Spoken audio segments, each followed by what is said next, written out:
Hello viewers, কেমন আছেন সবাই? আশা করি ভালো আছেন। আমি মুন্নির রান্নাজুরি চ্যানেলে সবাইকে স্বাগতম।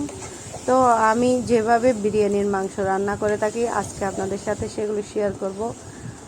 এভাবে যদি আপনারা বিরিয়ানির মাংস রান্না করে থাকেন তাহলে আর শুকনো শুকনো মনে হবে না, অনেক টেস্ট হবে, খেতেও দারুণ লাগবে, সবাই পছন্দ করবে।